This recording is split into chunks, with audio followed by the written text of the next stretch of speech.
Bonnie Clayton and the Rat King.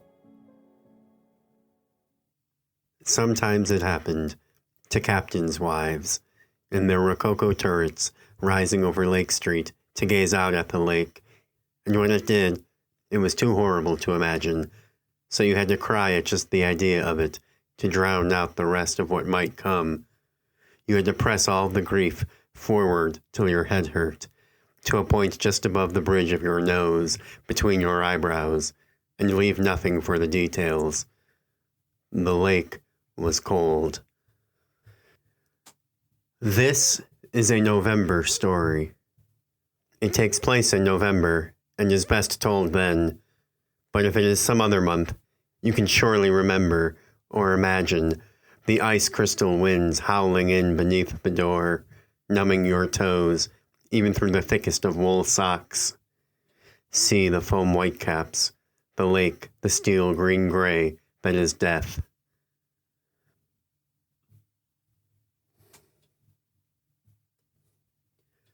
Emily Haversmith attended her senior prom with the son of the man she would marry.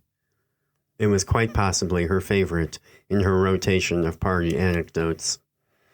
She decided that she liked it even more for the twinge of discomfort it always aroused in him. Bobby had been a perfectly nice date, but gay, and ran off to New York 2 months after graduation to attend Juilliard. It could be worse, his father liked to say. He could be in a body bag in Vietnam. He liked his stock line for the same reason Emily liked hers. Not that they attended many balls in those days. Nothing like his days as an officer on the naval base. Captain Mike Haversmith. That was when he was married to Bobby's mother, and Emily was attending Biscoff Harbor Elementary School, a period which appears often and fondly in his own rotation of stories and conversational miscellanea, though always very earnestly and without malice. Emily understands this. It is why she takes such pains to mask her jealousy, to keep a straight face when it feels like his big hairy hand is wrapped around her stomach, her literal stomach, and he's squeezing it, twisting it, his grip so tight that the top and bottom balloon out on either side of his fist. They were wed 6 days after her 21st birthday. She liked to say that they waited until she could drink at their wedding. They could never agree on whether or not this was true, but she repeated it often enough that eventually it was. She canceled plans to road trip to Woodstock with her friends and went to Acapulco on her honeymoon instead. She liked well enough listening to her father's Glenn Miller records when he played them on Saturday mornings, but had never cared much for music otherwise. Her mother did not care for her marrying such an older man, even a man with as clean a repute as Mr. Haversmith, but by that point it was well-established fact within the family that Emily's older sister Greta had spent the better part of the past decade as mistress to a certain well-regarded Coast Guard captain, so she only complained a little bit. "Why can't you work down here?" she'd asked him as they walked along the beach. It was sunset, their last night in Mexico. "It looks nice now, of course." And it was. The little houses in the hills were turning on their lights, and they looked like constellations in a horseshoe around the bay. It's easy to forget that it's still an ocean. If you think the lake is dangerous or unpredictable. Yes, but we could live here. I don't speak Spanish. "La Capitan," she said. "El Captain," he corrected her. Biscoff Harbor was nestled into the hills at the northern tip of a peninsula on a peninsula, a finger jutting into the gray, churning heart of Lake Superior, cut off from the rest of the world by miles and miles of almost uninhabited North Woods wilderness. In school, Emily leveraged annual weather-permitting Christmas trips to visit family in Chicago to seem cool and cultured to her friends. On the second-to-last Sunday in November of her 29th year, her husband's ship, the SS Bonnie Clayton, was due to return by lunch. It did not. A small gathering of sailors' wives and children mingled on the dock amongst the type of folk who just liked to watch the boats come in for half an hour before it was decided that they must be delayed. It was not unheard of. The radio had predicted winter weather for that afternoon.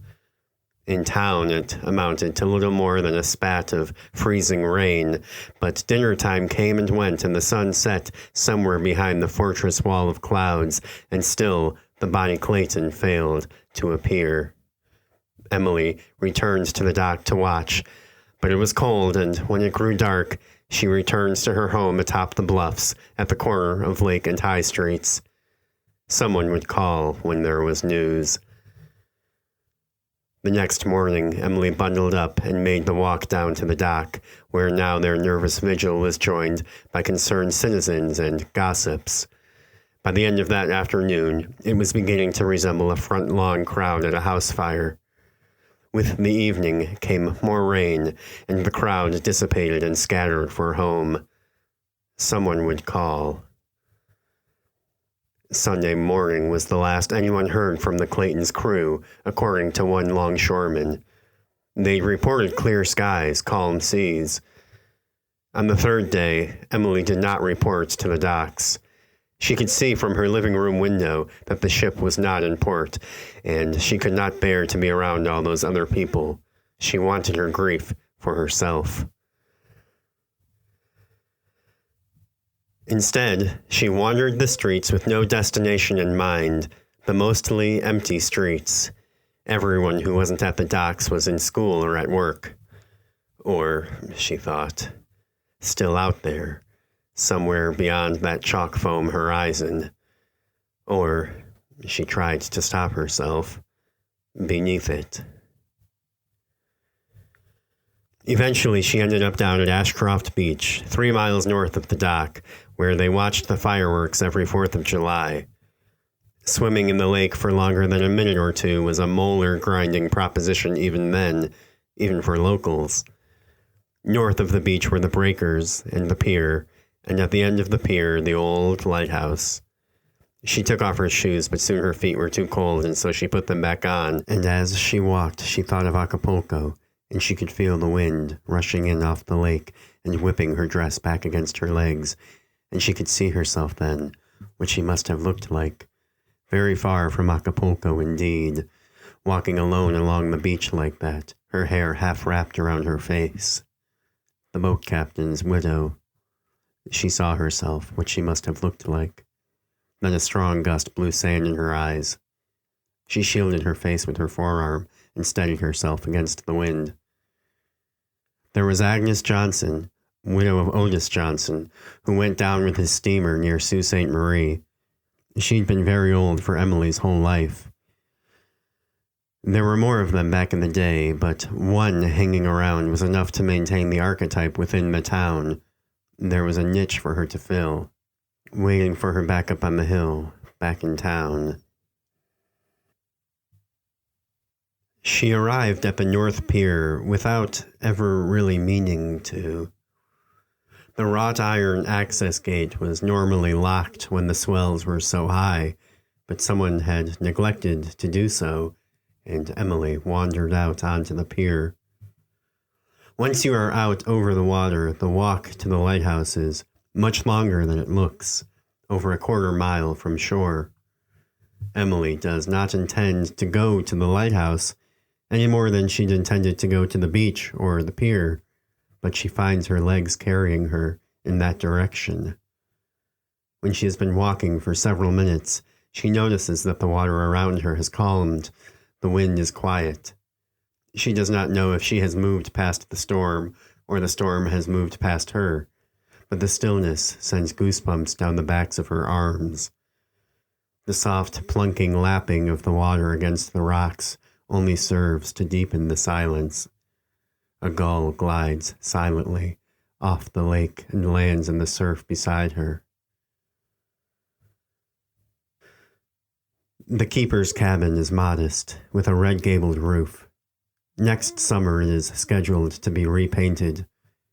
The pier widens to accommodate it, and extending from the rear is a narrow corridor connecting the living quarters to the lighthouse itself, whose winding, matching red stripe makes the tapered tower look like a candy cane or barber pole. In January, there will be a town meeting to decide what color paint to buy.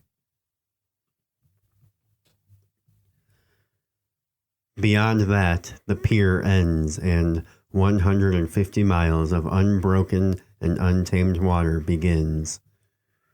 There's naught left here to distract the November winds, howling, screeching, unimpeded off all that lake, and Emily feels it full force acting on her body, which suddenly feels startlingly frail. She puts her hands to her brow, even though there is no sun, and studies the horizon. Her cheeks are burning, but it is almost pleasant, except for the needle-jabbed handful of nerves at the very, very tops of her cheekbones.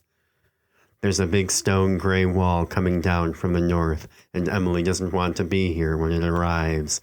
She'll have to leave soon if she wants to be off the pier when it does.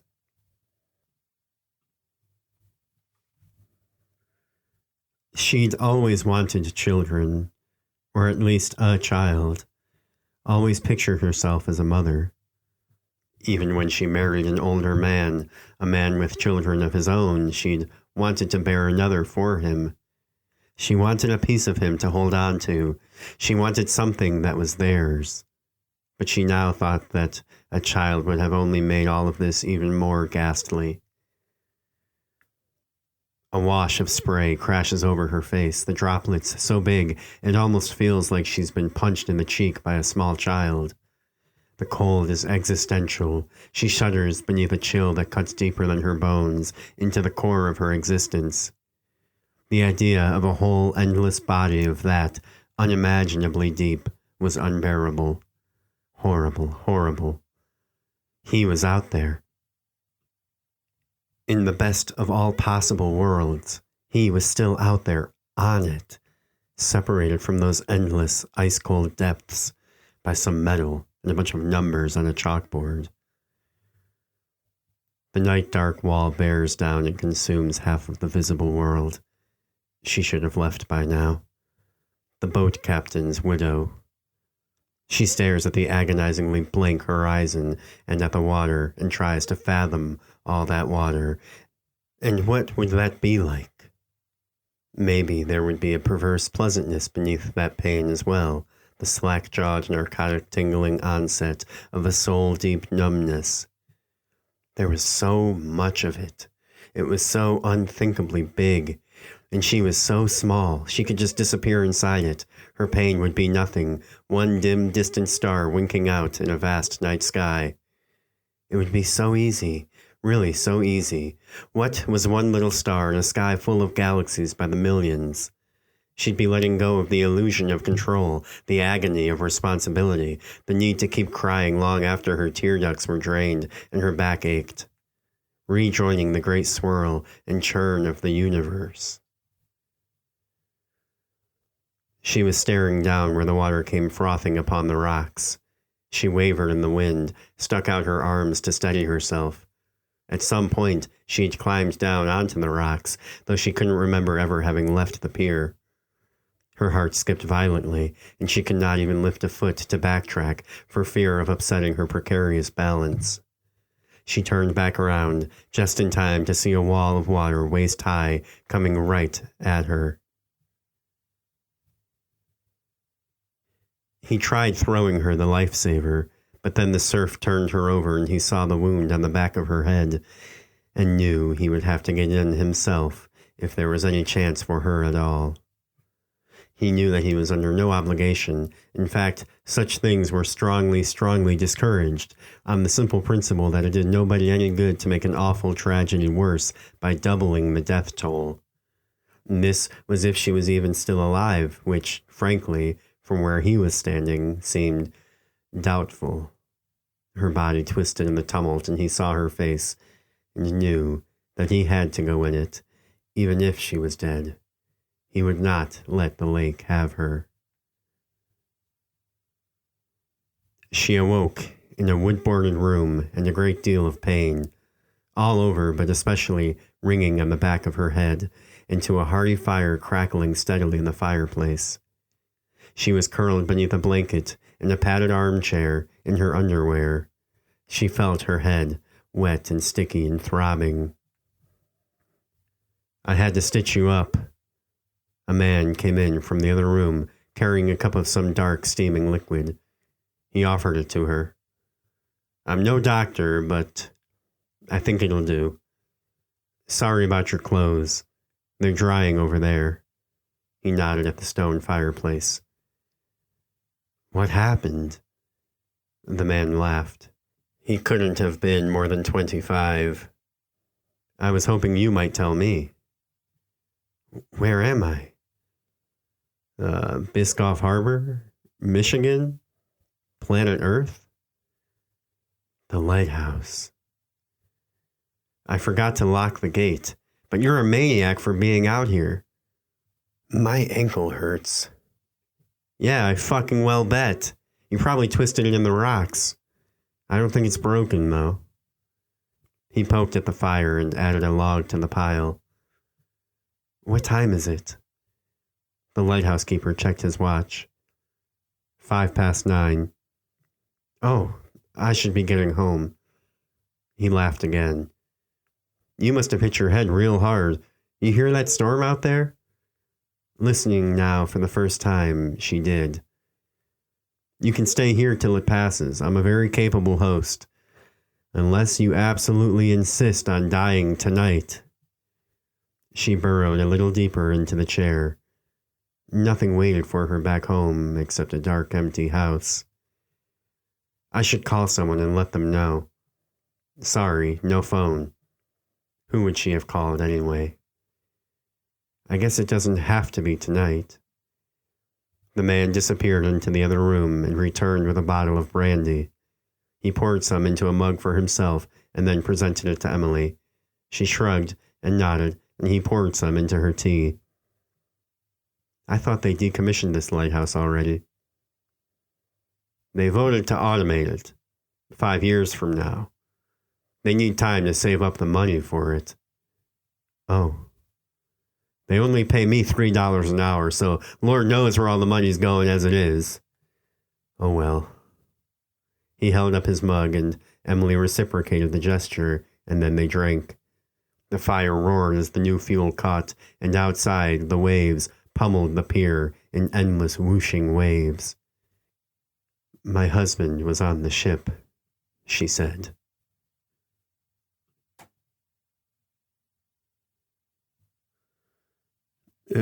Is on. She started to correct herself, but trailed off. "The Clayton?" She nodded, staring into the fire. "I'm sorry to hear that." "I came out here to watch for him." "I'm sure they're all right. Probably just waiting out some weather." "You have to say that." "Would you prefer I didn't?" "I don't care what you do." A long silence followed. "How long do you stay out here?" Emily stared into her tea. 2 weeks on, 1 week off. It must get lonely." I'm sure everyone says that." I'm sorry." "Sorry? I care about what you have to say. I'm just..." "Yeah." "And it sort of feels like it goes without saying, but thank you for rescuing me. You know, if I'd have called the Coast Guard, it would have cost the taxpayers over $3,000. Ugh, I'd rather drown." Emily blew gently on her tea and sipped it, and the keeper went to a desk in the corner of the room and filled a pipe. "How old are you?" she asked. "How old do you think I am?" "Much too young to be out here." "Where else would you have me?" She almost blushed. "It's an old-timer's post, that's all. You should be out there, seeing the world." "I see it every day." Are you a monk? Not in any official capacity. Some pretty little thing must have really broke your heart, huh? Maybe once or twice, but I don't see what that's got to do with my profession. What are you going to do when they kick you out of here? If I tell you, you'll try to stop me. She frowned at him, and he smirked. My father kept a light, down on Mackinac. It was quiet then for the space of nearly 5 minutes as each of them sipped their tea and watched the fire and listened to the wind and the rain whipping at the walls. He started working there a week after he got home from the war and stayed there till the day he died. I saw him once a month. There was no school on the island, so my mom and I lived on the mainland. Will you go to another lighthouse when they automate? He took a long toke of his pipe, which, in his hands, lit against his boyish face, seemed a bit like an admittedly endearing costume piece, and crossed his arms, seemed to study the floor. It sort of feels like history stepping in, you know? I guess a man's got some free will here and there, to an extent, but sometimes history is just one of those waves, you know? It's just stronger than we are. I don't know. Sometimes we forget that, I think, said Emily.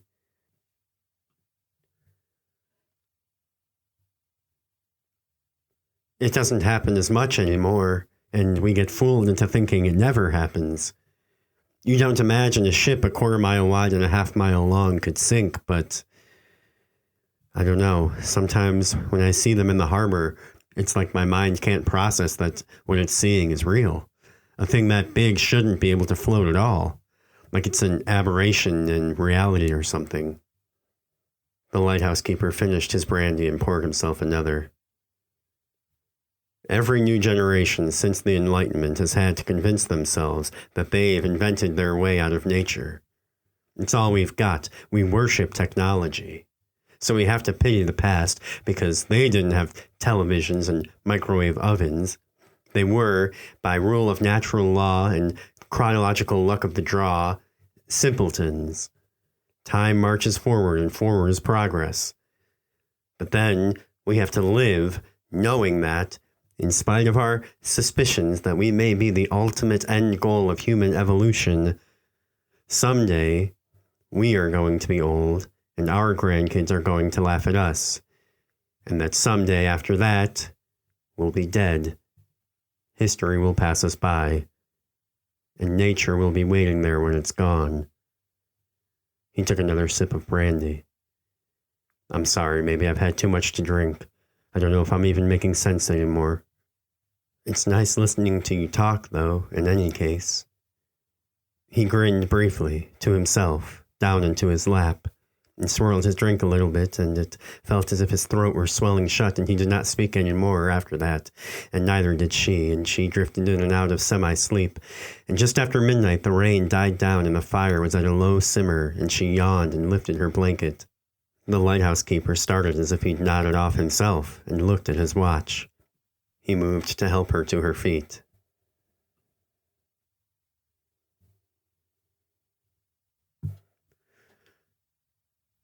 Just after midnight, he said. Just after midnight. I wonder what my neighbors will say. He escorted her to the door. The world outside was deliriously quiet. The moon was out and the stars shone cold and crisp. The fog of their breaths mingled in the doorway. Please do get home safely. I will. And I'm sure your husband's ship will be back safely any day. She smiled politely and nodded. What do you think happens when we die? He stared blankly at her for a moment. Sorry? She didn't repeat her question. Why are you guys always this way? Sorry?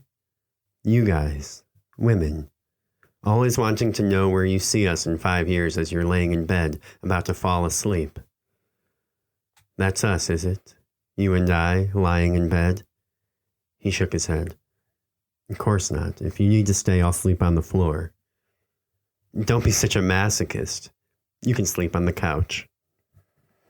You're asking me if I think there's a heaven? Sure. I think it's nice to think there's a heaven. What do you think?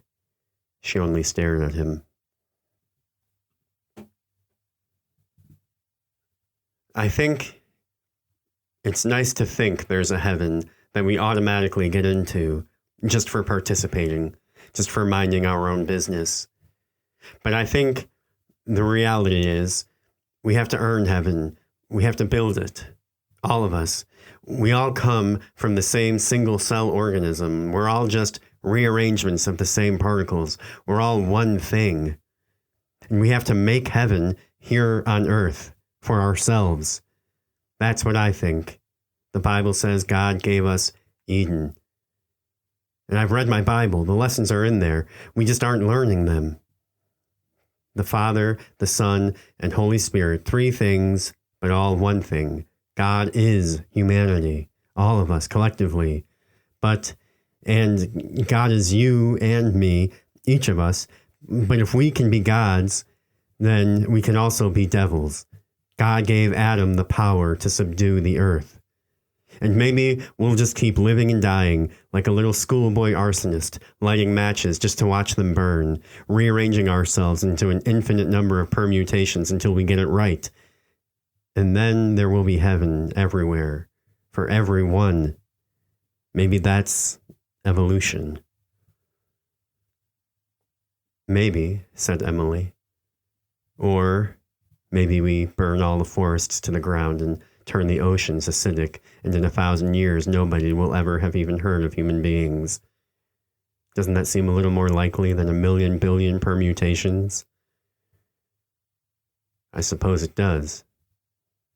But you're an idealist. I don't know if I'd say that. But a radical, certainly. Maybe. Maybe even a communist. Maybe. Maybe even a revolutionary. Who's to say? What are you doing sitting in a lighthouse? I told you.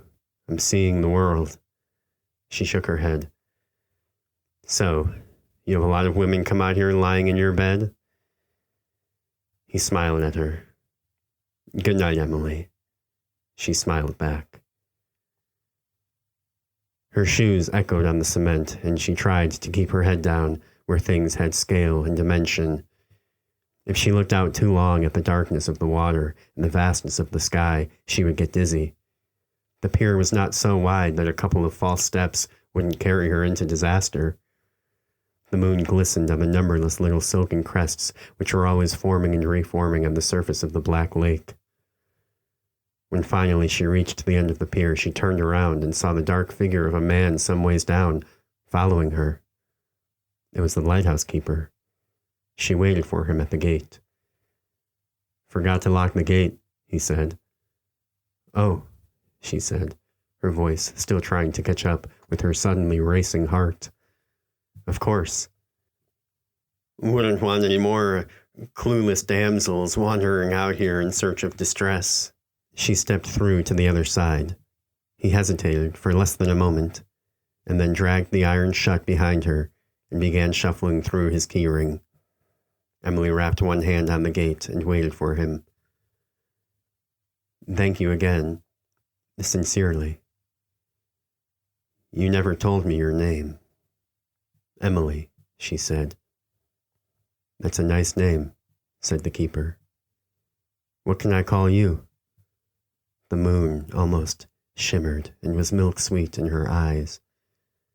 He looked at her through the bars and almost reached to touch her hand, but did not, and, barely able to meet her eyes, managed to keep his voice steady and said, James.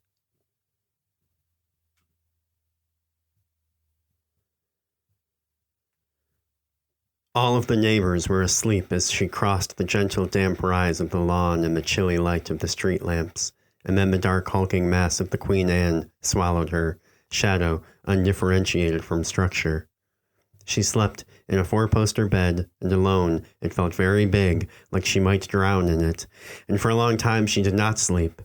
She lay with a cut of moonlight across her quilted midsection, and her head light and delicate on the silent pillow, staring at the ceiling, listening to the waves rolling in far in the distance, at the fringes of her mental topography, a foggy estuary where waking world met dreaming, feeling as if, for 3 days, she'd been breathing through her mouth, and now air was coming in again at last through her nostrils, burning. Like her eustachian tubes had been closed up so long she'd just stopped noticing the difference, and suddenly her ears had popped. She went to the shops downtown in the morning, and when she arrived in the produce section, with her list folded and refolded, typed in her palm, realized that she didn't know whether to buy ingredients to feed one or two. She looked around at the other customers, at Barb, the owner, reading a magazine behind the register. Think about how much you think about other people compared to your own problems. Nobody thinks about you nearly as much as you think about yourself. She could hear Mike in her head whenever she began to fret like this. She took a breath. Of course, maybe that went for average folk, maybe that even went for her most days, but did it apply to freshly made sea captains' widows in insular little port towns? There was no choice to be made, really.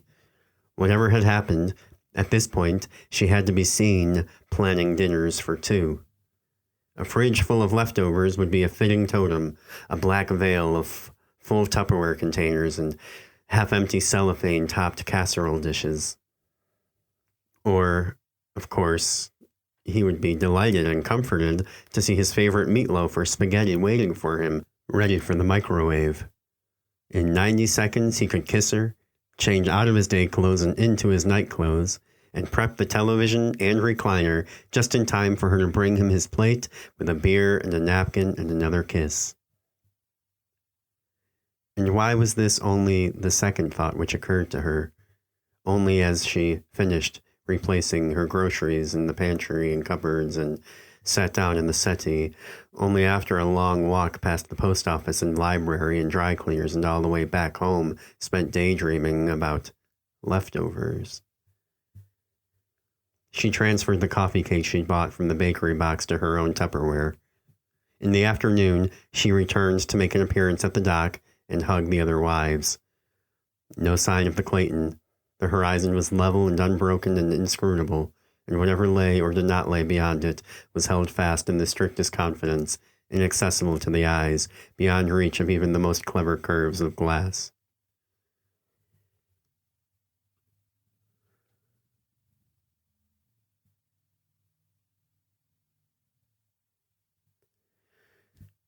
She headed north, toward the lighthouse, but, feeling the eyes of the wives and gawkers on her back, she turned first away from the lake a few blocks and traveled that way via a more inland route.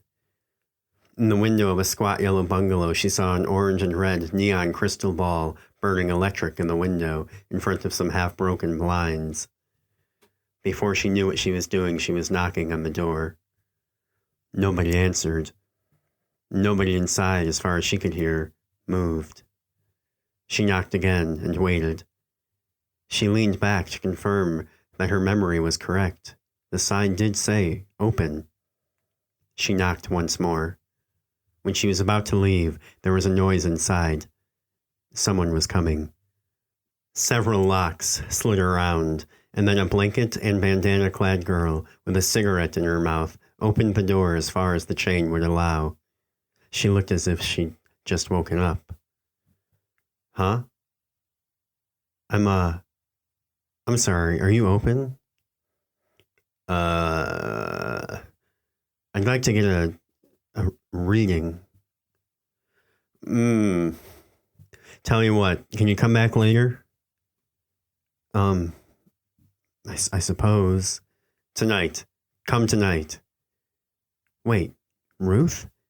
Is that you? The girl squinted. It is. You're Ruth, aren't you? It's me, Emily Haversmith. We were in the same grade together. Ruth mumbled something. We were in Mr. Pearson's chemistry together, right? Back tonight. Ruth shut the door. Emily listened to all the locks sliding back into place, and then she continued on toward the lighthouse. There was a clear, cold blue sky overhead.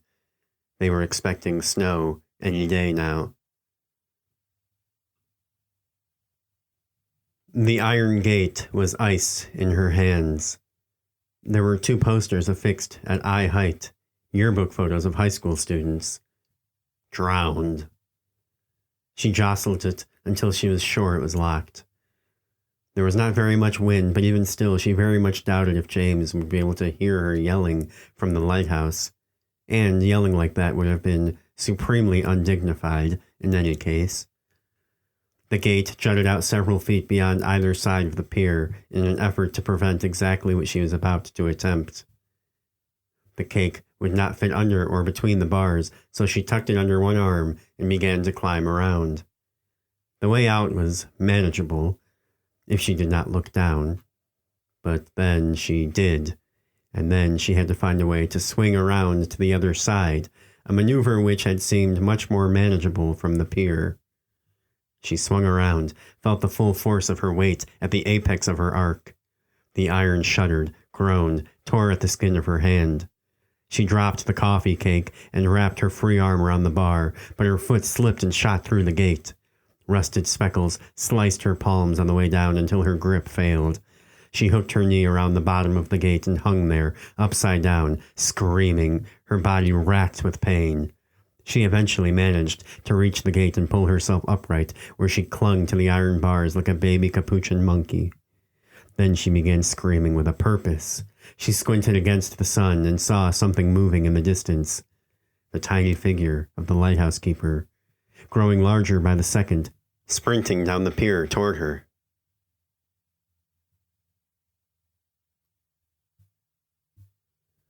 Soon, the small dot had transmogrified into a full-sized man, standing in front of her. She could see his pores, the terror in his eyes. He had arrived much earlier than even her most optimistic estimate had allowed. He was trying to speak, but it was several moments before he caught his breath. "You stupid woman." "I'm sorry," she had been crying. "My leg really hurts." He began carefully making his way out to her. "Careful, it's slick."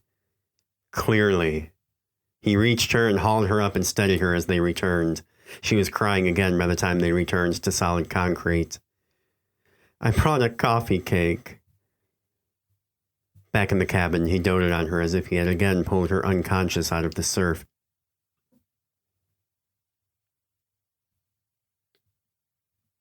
Despite her insistence that she was fine, only a little shaken is all. He brought her broth from the soup he'd been making. "Didn't you see the signs? Everyone thinks these things don't apply to them, like they make them for some other person's benefit. Why is it locked in the first place?" He brought her hot chocolate and covered her in a blanket. "I came here to watch for my husband," she said. "Of course. Clear day out there. You can see just about halfway to Thunder Bay." She stood in front of the lighthouse and made a visor with her hand, and felt the wind whipping through her hair and her dress, and once more she felt as if she were outside herself, seeing herself clearly, and feeling as if she were looking at some other person, the sea captain's widow. What comes after the pity? She tried to think of Agnes Johnson, of how people treated her. The casseroles and the stews would dry up eventually, but the lip pursing, the head shaking, "it's a real shame about Haversmith's old lady," that would last forever, wouldn't it? And maybe even the town needed it, needed her, slinking about in the shadows of her own home and standing solitary on hilltops gazing out at the lake and crying in the back of the church when she attended. The town could throw all of their fears upon her grieving, and they would be swallowed like sticks in a fire. She would bear her role so that the rest of them did not have to. The worst had happened, and it had happened to her, so that it would not happen to them. She shouldered this tragedy, so that they might not lay awake at night listening to the lake and thinking about the next. James appeared at her shoulder, startling her. Here. He handed her a key. It's the spare, so you won't have to worry about me taking a nap or nothing like that when you want to come watch for him. Back inside, they sipped brandy and sat watching the fire and listening to the waves. You ever feel like the rest of the world already ended while you were out here and you just didn't notice? I dream about it a lot, and then I go crazy when I wake up because I can't prove to myself otherwise. It starts to feel like I'm living in the dream after a few days, or some sort of in-between place. You should be here when the fog rolls in. How does it end? In your dreams. It's different every time. It's not such a hard thing to imagine, though, is it? I don't give humans much more credit than lemmings these days. That was a staged thing, you know. What? The lemmings. They don't do that on their own. A producer drove them off the cliff so that he could film it for a nature documentary and then claimed that they were committing spontaneous mass suicide. Well, James smiled. Even better then, right? I have these ants in my house, said Emily. They used to bother me to no end, but lately I don't mind them so much. They're company. There's not too many of them, and mostly they just march around. I can't stand the stillness. A couple days ago, I noticed maybe half a dozen of them on the kitchen countertop. I watched them, and after a few minutes, it became apparent that they were lost. They were following each other in endless little circles. When I checked on them this morning, they were still there. They traced that same circle on my counter over and over again till every last one of them dropped dead. James nodded and stared down through the bottom of his brandy cup. My grandfather fought in Europe in the First War. He never liked to talk about it much, but when he got old, he got dementia, and sometimes he'd say strange things. Sometimes when he talked to me, I got the sense he thought I was someone else. He died a few years ago, but a couple of months before he died, he was over at my house on New Year's Day to have dinner and watch the Rose Bowl. And at halftime, my mother and father were both out of the room for one thing or another, and my grandfather muted the TV.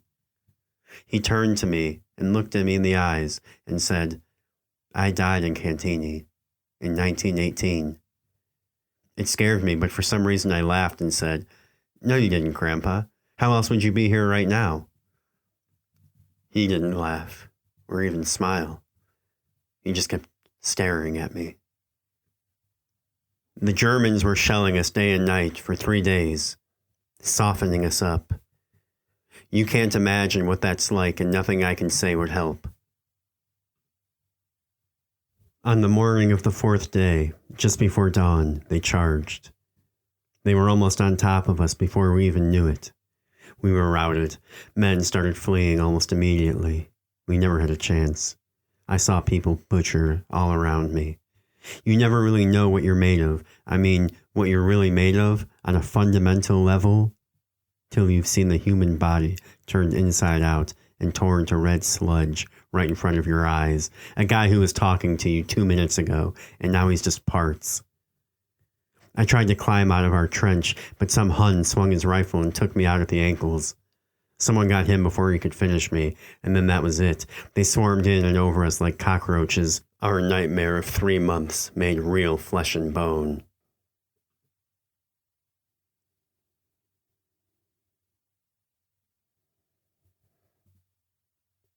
In the same place we'd been sleeping and eating and shitting for 3 months.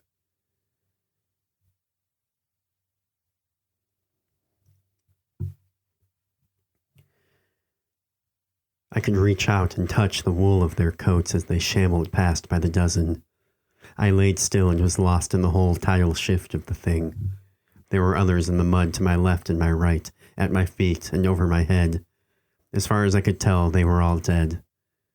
There were some fellows not so far away coughing up blood or moaning out in pain, and someone always came by to clean them up real quick, usually with a bayonet.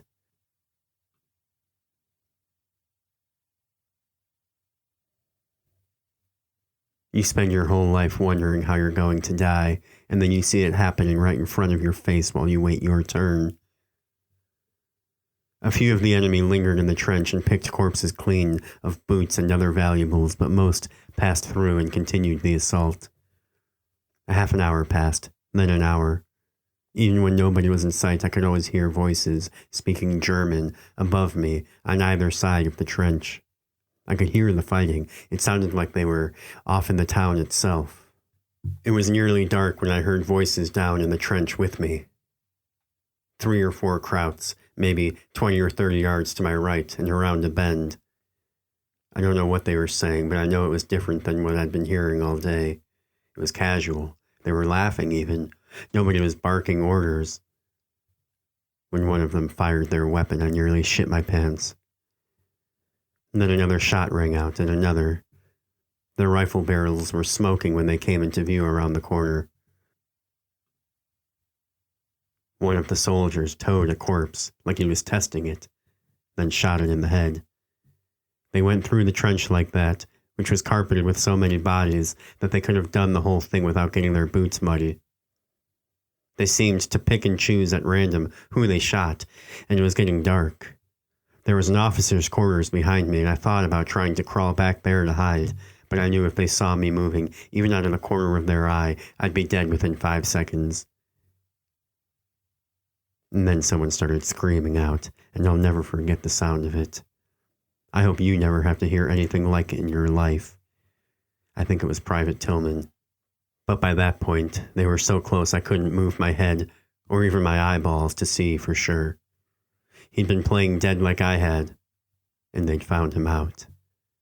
The guy had his bayonet at the boy's throat, and then he started pushing it in, slowly, deeper and deeper until the screaming stopped. It was getting darker by the minute. They were only shadows and silhouettes moving around me. I knew they'd be getting to me any second, and I knew I had to hold my breath without looking like I was holding my breath. I didn't know if I should leave my eyes open or close them. Soon the voices were right above me. I could feel the bodies jostling around me, and then a giant leather glove grabbed me by my jacket and shook me around. I waited for the gunshot. I wondered if I would even hear it from that close, or if the lights would just suddenly go out. I remember how the mud felt in my hands. It was so cold. It was colder than anything I'd ever felt in my life. But he didn't shoot me. He moved along. And I thought I would be in the clear until I heard one of his compatriots rack around into the chamber of his gun only a couple feet from my head. It was the first I even knew he was there. He nudged my head with the barrel of his gun, and then he started speaking. I don't know what he said, but I know he was talking to me. But then his gun jammed, and the next thing you know, our boys were counterattacking, and everyone was in a big hurry to get out of there. The game was back on by then, and he turned to watch it. The last thing he said about it was, "Sometimes I think all of this is just some crazy dream. All of you. And in reality, I'm back in that trench. In fact, I never left it. Maybe I've been in the trench all along."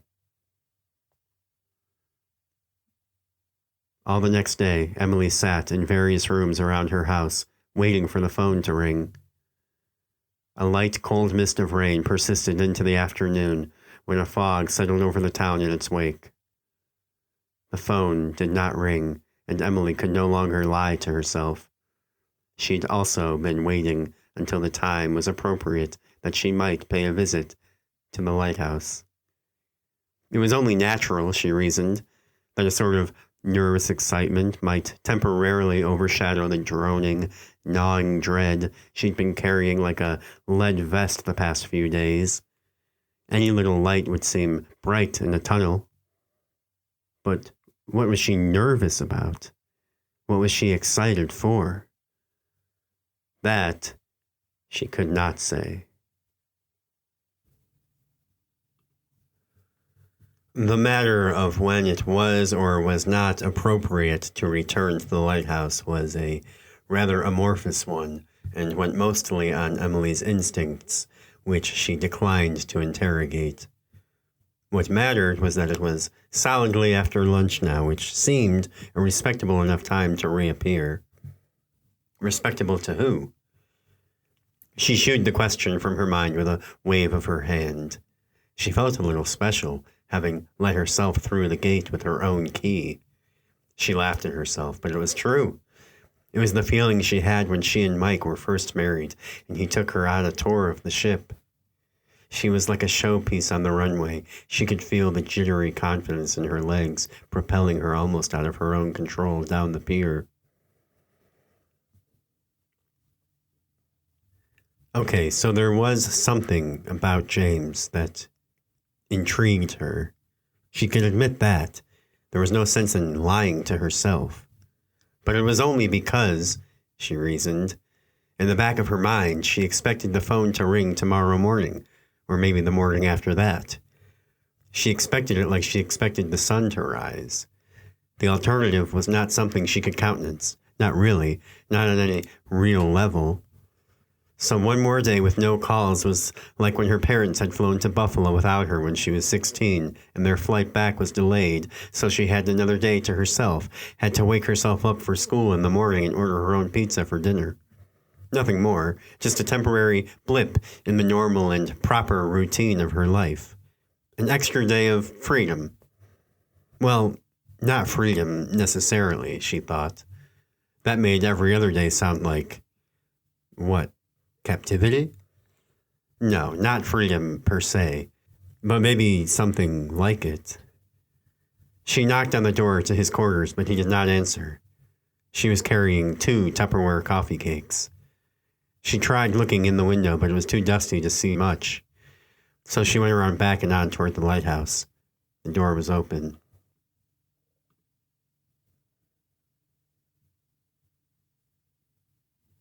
She stood on the precipice and peered into the gloom and found that her voice had abandoned her.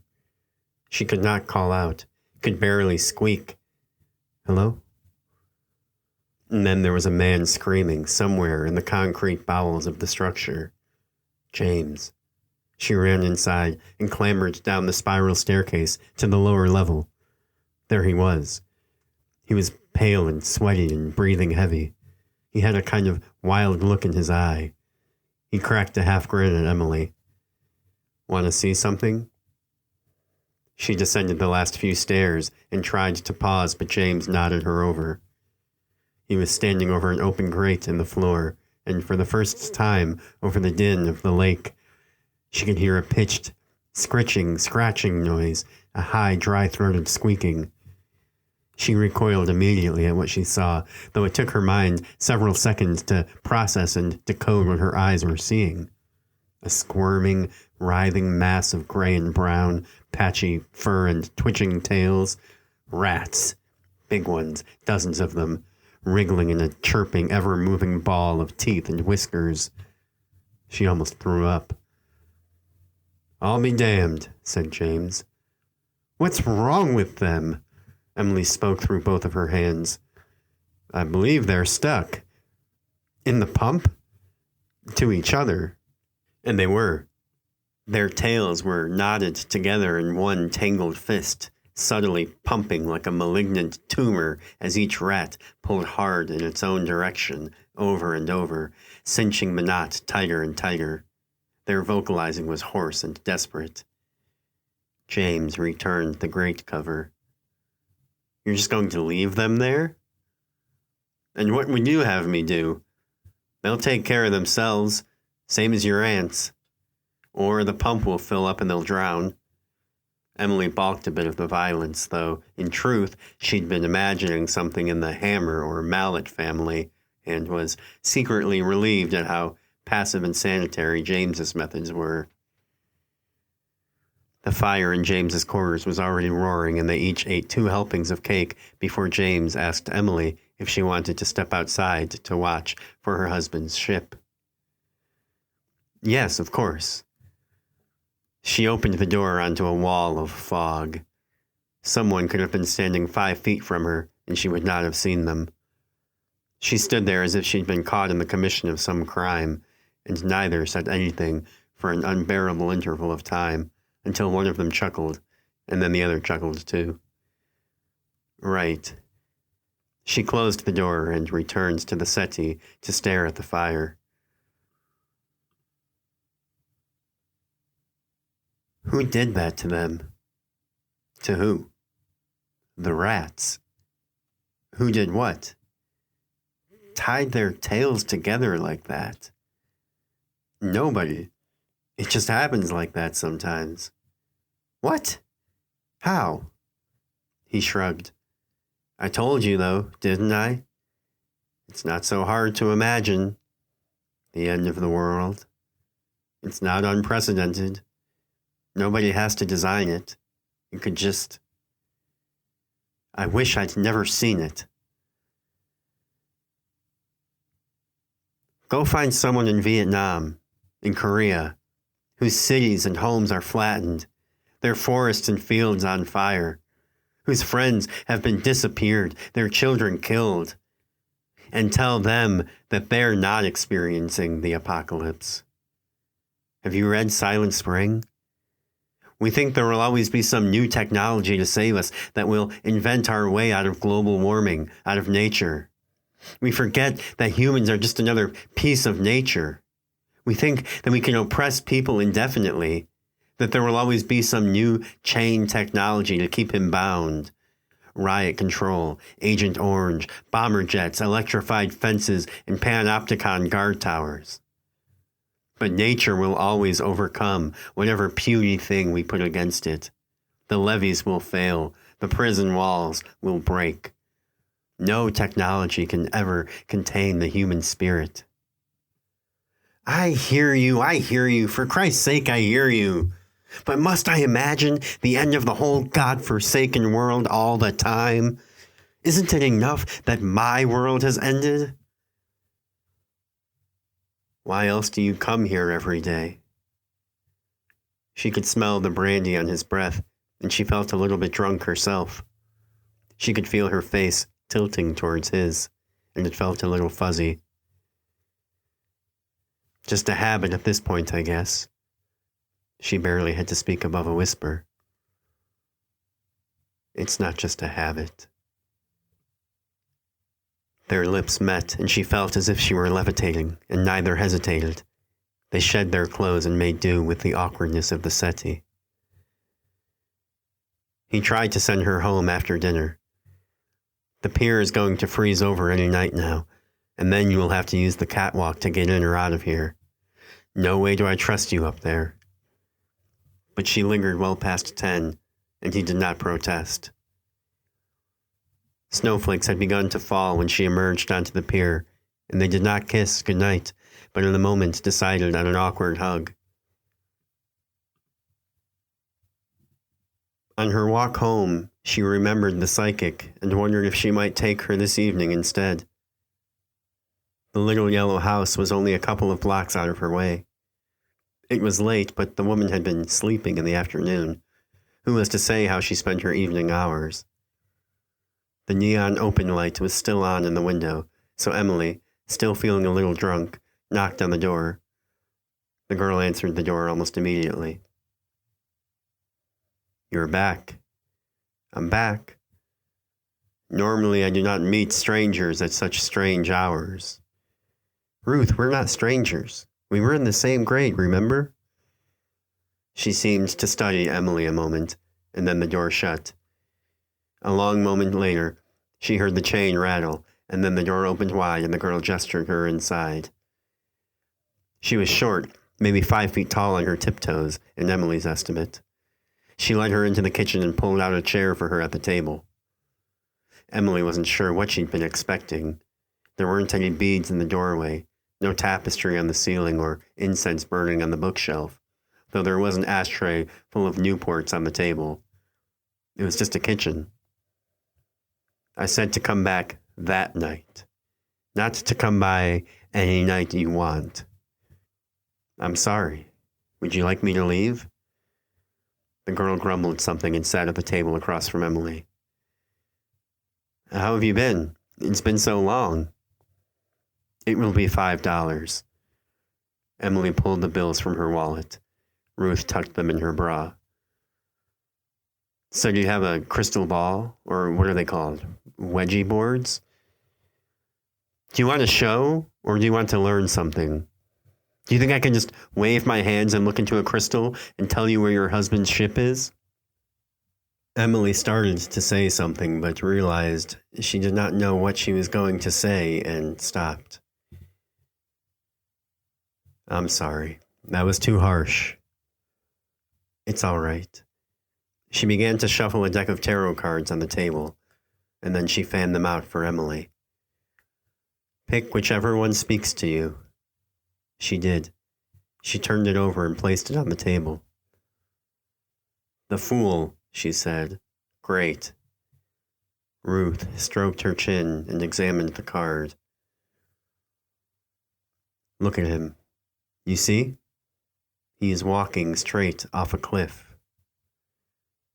Maybe I really should have seen you earlier. I think I may have already done that. Now Ruth studied Emily. Perhaps not just yet. Her phone was ringing when she returned home just before midnight. Her heart sank and fluttered and sank again. Was she about to faint?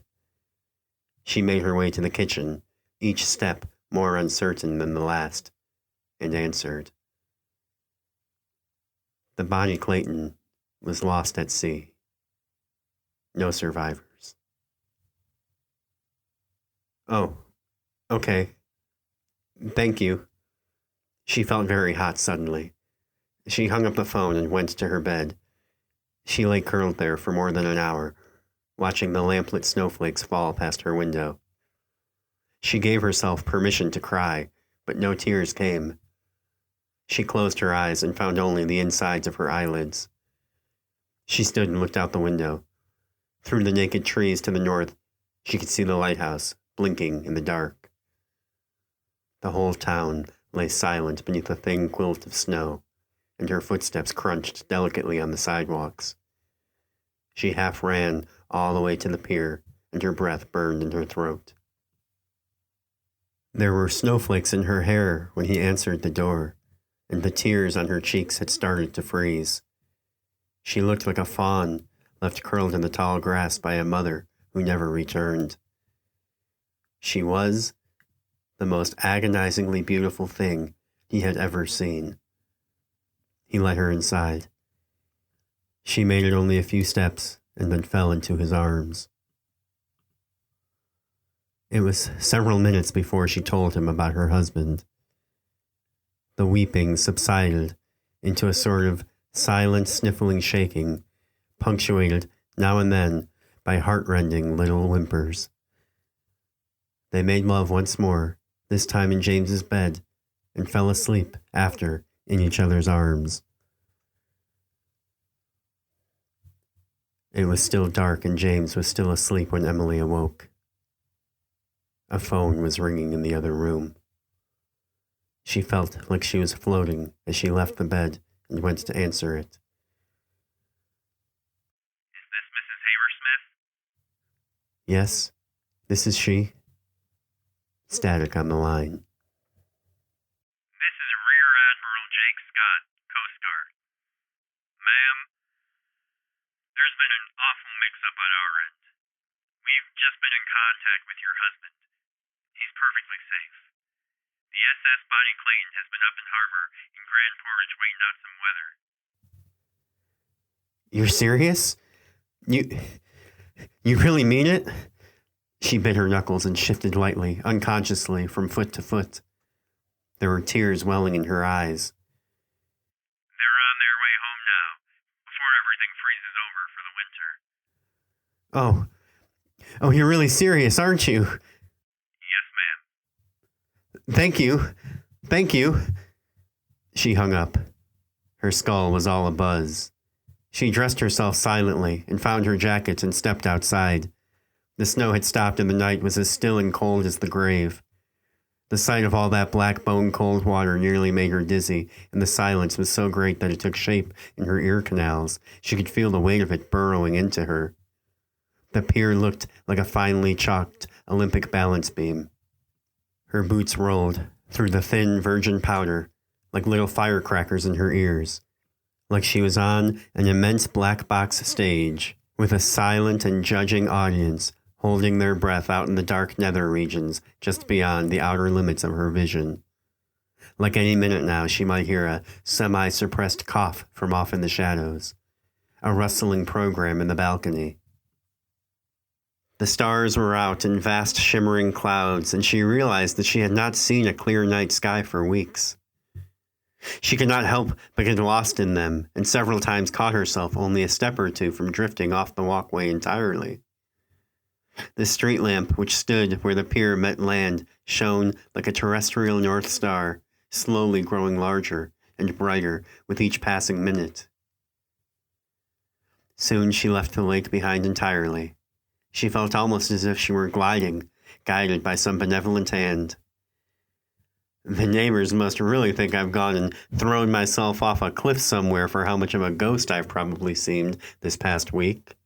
Staying inside all day with my curtains drawn, floating by the window like a specter, coming and going at all hours of the night.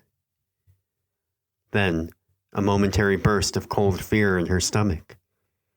What if they mentioned all of her late-night absences to her husband? She'd need a plausible story.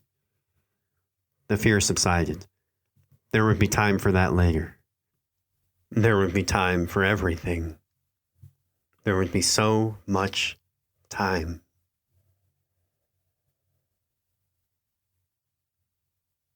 At home, she turned on all of the lights and put on a pot of coffee and cleaned the house till sunrise. She tried to lay down for a nap, but even without the coffee, she would not have been able to fall asleep. She watched the light in the room slowly change as the sun drew higher and brighter in the sky. The absolute peace that held sway within the room in that hour eventually lulled her to the precipice of something very near sleep. And then the titanic bass blast of the SS Bonnie Clayton's horn tore through her consciousness, practically grabbed her by the shirt collar and yanked her upright in bed. She'd lamented once to her husband that the most disappointing part of being an adult, she thought, was that she could not see the magic in most things anymore. But this was it, pure, unadulterated Christmas morning joy. She bundled herself and walked so fast to the dock that she practically skipped there. Already, a small crowd had gathered around the gangway. When the crew appeared on deck, a great cheer went up, and soon after they began to file off. Her husband, the captain, was the last to disembark. She ran to him, fighting back tears, and jumped into his arms. She could smell his cologne, feel the crisp starch of his uniform beneath her fingertips. His whiskers had grown long, and they made his face strange and exotic. His eyes. He held her out at arm's length and looked at her, and smiled at her the way he smiled at her. Emmy. She buried her head in his chest and let herself cry. They walked home hand in hand, making very slow progress for how often she insisted that they stop so she could hug him. At home, she made him pancakes and bacon and coffee, and he kissed her and touched her cheek and went upstairs to lie down. She sat down and settled in to do some crocheting. She knew what she was asking him to do, with her occasional aloofness and pointed, discontented sighs now and again. She wanted a family. She wanted to hide eggs on Easter and go to t-ball games and graduations. She was asking him, essentially, to do it all again, and now as an old man, to start another life with her. And she knew it wasn't fair, but she couldn't help it. She loved him, and she wanted to start a family with the man she loved. That was her only crime. Wanting for herself what he'd given to his first wife without question, without hesitation or reservation. Wanting what she was entitled to as a woman and as his wife and as a human being. Why should she have to sacrifice everything and he nothing? Last Christmas, Emily overheard her grandmother, who could barely hear anything anymore, ask her mother when she and Mike were planning to have kids. Her mother said that there were no plans for any kids in the immediate future. Her grandmother grumbled something and said, "At least Greta had the good sense not to marry hers." It made her so upset she could barely speak all through the dinner, but the part of it that made her the maddest was that a part of her thought her grandmother was right. But there was something different in him now. She could sense it even on the walk home. Something in the way he looked at her, the way he laughed, the way he spoke about the future. He seemed rejuvenated. He seemed, dare she say, ready? No, she daren't. She daren't. But a girl could dream. She heard his heavy footsteps on the floor above her, his boots chunking down the hallway like a train easing into the station, toward their bedroom, and a long morning nap, coming back toward her. She awoke in the dark.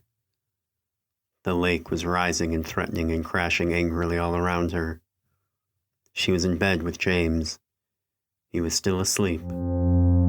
Sharp little whips of wind and ice tested the cabin windows. She rose from bed. No phone was ringing. She cupped her hands to the icy window. A steady storm was blowing. The lighthouse was in a snow globe. She could barely even see as far as the water. A few embers were still glowing orange in the fireplace. She put on her coat and listened to James' steady sleep breathing, and then she went outside with her hands in her pockets and her head tilted forward against the wind. Her feet plodded silently on the powder. Down the pier she went, always trusting blindly that it would still be there in another 10 or 20 feet. It felt like she was walking off the edge of the world, or already outside of it. Her ears were throbbing and glowing red beneath the bite of the wind and hail. She could not even see a glimmer of the street lamp at the end of the pier. The world around her felt more like a dream than the world of her dream had. She walked what she was sure had to have been the full distance of the pier, as she knew it from coming out in the daytime, and then tried to convince herself that it was only half the distance at best, so that she would not risk getting discouraged before she reached the shore, which she secretly still suspected would happen any second. The light appeared faintly at first, a glowing haze. The waves grew louder the closer she came to shore. The whitecaps began to roar and roll on either side.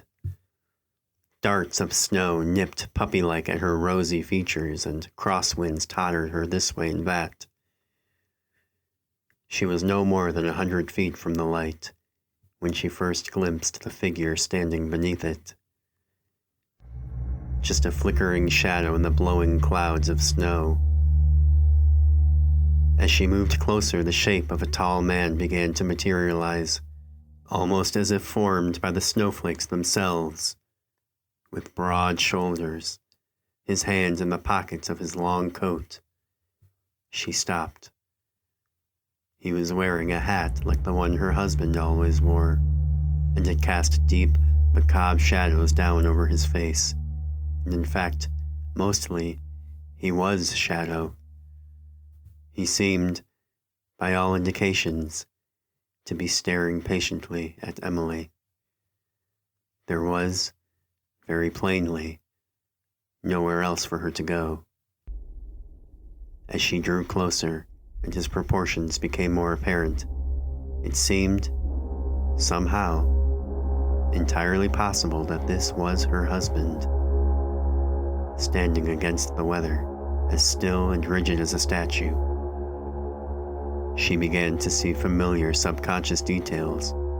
She saw errant snowflakes collecting in the wool fibers of his coat. He remained all grim shadow, featureless. She drew closer and closer and waited for some sort of sign or acknowledgement from him. She was undeniably close enough, even with the noise of the wind, that some sort of greeting should have been made by now, even if it wasn't her husband, even if it was some stranger out alone in a storm at whatever dead hour this was. She could feel his eyes, the suffocating weight of judgment which emanated from him. Her stomach felt like it was full of worms. She was nearly even with him now. Though she still could not see his face, she felt, in her limbic brain, quite sure that this was her husband. Finally, she stopped, waited, for if she had gone any farther, she would have been past him, which was what her racing heart really seemed to want.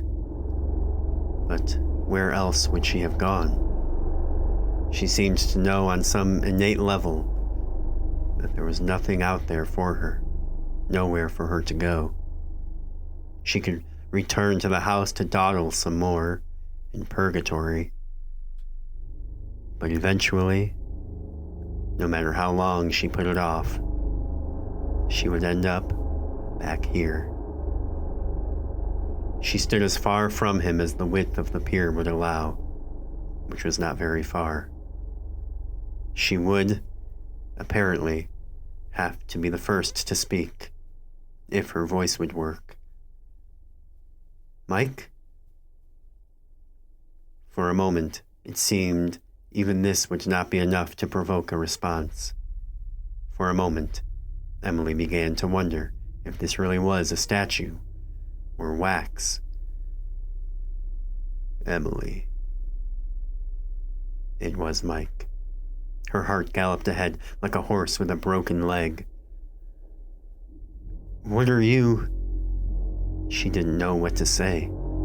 She ought to have foregone language entirely and raced to hug him, to embrace him, to have him in her arms and never let him go again onto that terrible lake which had miraculously spit him back up for her, to feel his weight and warmth against her. And yet, it was unthinkable. In fact, it was revolting. She would rather turn around right there and jump into the lake. What am I doing here? I came to ask you just that question. It was Mike's voice, but drained of all warmth and joviality. Has the lighthouse keeper been good company in my absence? No. I suppose. He's nice enough. I've been coming out here to watch for you. In the silence that followed, she could feel herself crumbling beneath his gaze. Oh, I'm sorry. Her voice broke. I'm sorry. They said you were dead. He did not speak, did not waver. If he breathed, she could not hear it over the wind. Please forgive me. I waited for you. I waited every day. They said you were dead. Her jaw was trembling. I want to trust you as I once did, he said. But how can I? I wish things could be as they once were. But how could they? Please, you can trust me, I promise. It's me. I'll do anything. Baby, I thought you were gone. Her words hung in the air between them. For the first time since she'd laid eyes on him, he moved. He reached into the breast pocket of his coat and handed her something from it. It was the straight razor she'd given him on their first wedding anniversary, which had traveled with him on every voyage since. He couldn't stand the kids those days and their wild, unkempt beards. His initials were carved into the ivory handle. And then he walked away, whistling some old familiar tune which she could not quite place. It was still dark when he awoke. The nadir of the night, far, far from morning. Instantly he sensed that he was alone in the bed. He reached out and confirmed as much. Still, the room felt keenly off balance.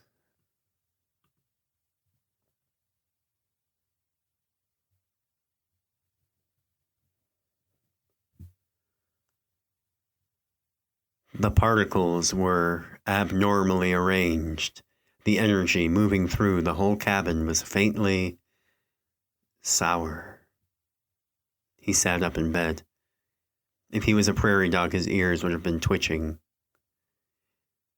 But he didn't know what he was looking or listening for. All of the little nooks and alcoves in the corners and dead spaces of the room had been transformed while he slept and made subtly menacing. The toilet flushed, and he nearly fell out of the bed. The bathroom door opened, and before he could blink, Emily was crawling back into the bed. I'm cold. She pulled herself closer to him. Her hands were frigid. James adjusted and tried to go back to sleep. Hey. He felt her breath on his neck, warm and wet. You know what you were saying about how we're all just energy and particles coming together and falling apart? He laughed. Jesus Christ. Can't you just ask where we'll be in 5 years? Don't you want to know if I want to have kids someday? James, I'm being serious. I mean it. Yes, okay, that stuff I said. What? Do you really believe it? I don't know. I think so. As much as I believe anything. There was a long pause then, in which James eventually thought, for a moment, he was going to manage to fall back asleep. Does that mean you're not afraid to die? He wasn't sure if he'd heard that or dreamt it. Then there was something cold against his leg, and he was awake. Huh? His heart spasmed like a burst of feedback from an amplifier. Suddenly his skin was ice, every hair standing on end. What'd you say? I asked if you were afraid to die, or if you felt like you were at peace. Ask me in the morning.